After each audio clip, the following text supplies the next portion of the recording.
Gaël James, qu'est-ce que vous attendez de Gérald Darmanin aujourd'hui? On te rappelle que d'ici quelques jours, il ne présidera plus aux destinées de la place Beauvau.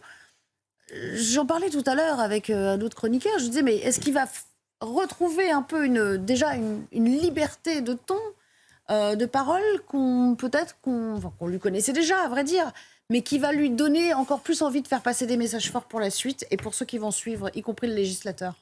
Alors, je vais répondre à votre question si vous permettez. Je vais juste en préambule rappeler quand même que les refus d'obtempérer, c'est un fléau mortel et que les chiffres augmentent d'année en année, notamment les refus d'obtempérer graves, c'est-à-dire qu'il y a de plus en plus de décès chaque année et c'est un vrai fléau.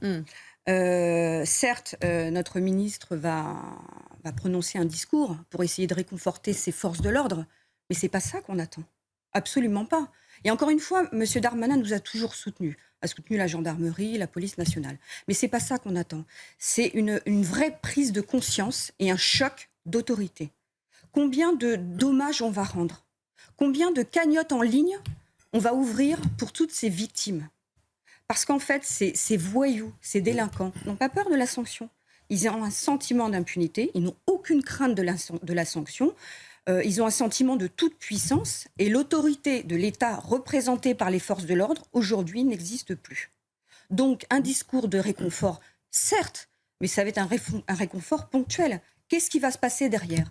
Qu'est-ce que l'État va faire pour que la sécurité revienne dans notre pays? Vous avez l'impression qu'à chaque fois qu'on commente ces événements, il y a une forme de fatalisme, comme si on assistait impuissant à tout ce qui se passe, sans réfléchir à l'après. Absolument. C'est dramatique ce que je vais dire. C'est même insupportable ce sentiment d'impunité. À chaque fois que je viens sur un plateau télé, en fait, c'est toujours le même discours que je porte.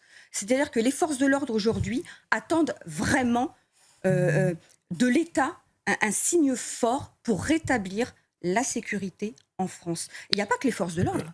Les Français le demandent. On l'a vu avec les Jeux Olympiques. Il y avait tellement de gendarmes et de policiers dans les rues que les Français nous remerciaient en disant on se sent en sécurité. Il n'y a plus de délit. Ne partez pas. Il n'y a pas de secret. En France, sécurité égale liberté. C'est Quand vous aussi dites simple l'État, que ça. vous parlez effectivement de la mise dans des bonnes dispositions des gendarmes, des policiers pour qu'ils puissent exercer leur mission à plein et sans danger, ou vous parlez du législateur qui passe les lois et qui, lui, porte une responsabilité directe aussi dans ce qu'il advient de la justice? Alors, il y a deux choses. Effectivement on attend un soutien de notre ministre, de notre gouvernement. Mais il y a aussi les sanctions à appliquer. Aujourd'hui, quelles sanctions sont prises? On va prendre justement l'exemple dramatique de ce gendarme qui a été tué. Est-ce que je dois faire le palmarès du mis en cause? 10 condamnations pénales, connues depuis 2006. En fait, cet individu a usé toute la palette des peines alternatives, sauf la prison. Pour quel résultat? Le décès de mon camarade gendarme. Voilà le résultat. Gaël James, c'est exactement ce que vous en attendiez aujourd'hui. On parlera aussi des accents bien sûr plus politiques qui teintaient ce discours. Mais en effet, il dit l'homme en uniforme a d'abord raison.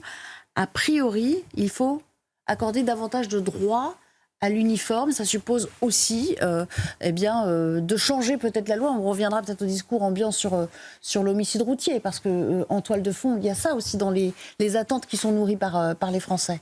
Alors effectivement, les gendarmes et les policiers, quand ils disent que nous sommes au-dessus, c'est parce que nous portons un uniforme et nous représentons la République, l'État. J'ai trouvé ce discours empreint de sincérité, oui. Vraiment, de tristesse. Il a bien mis à l'honneur l'adjudant-chef Éric Comines, la gendarmerie nationale et évidemment l'ensemble des forces de l'ordre. Monsieur Darmanin, quand il dit on est prêt à périr pour servir, oui, mais pas de périr à cause d'un individu qui aurait dû être en prison. C'est ça aussi son message.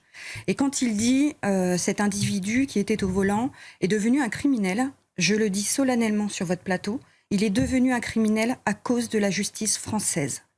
À quel moment le paradigme va changer pour que les Français et les forces de l'ordre n'aient plus peur? Il faut que la peur change de camp. On rappelle que c'est un homme multicondamné. On a connu malheureusement son passé judiciaire tristement célèbre, avec ses multicondamnations pour des faits d'ailleurs différents. Il y a toute la panoplie des peines dont il pouvait écoper avec la gradation qu'elle est, mais rien n'y a fait. Et effectivement, il était encore dehors à pouvoir conduire, ce qui est vraiment pas entendable de la part de chacun d'entre nous, je le conçois. Je serais assez curieuse de savoir ce qu'en pense le juge, le dernier juge qui l'a condamné en 2023 pour conduite en état d'ivresse malgré tous ses antécédents. Avec un refus, avec un refus d'obtempérer et avec un défaut de permis. Tout et avec à fait. un permis suspendu pour 4 mois, mais dont la peine n'avait pas commencé. Exactement. Donc je serais curieuse de savoir ce que pense ce juge et ce qu'il aurait à dire à la veuve.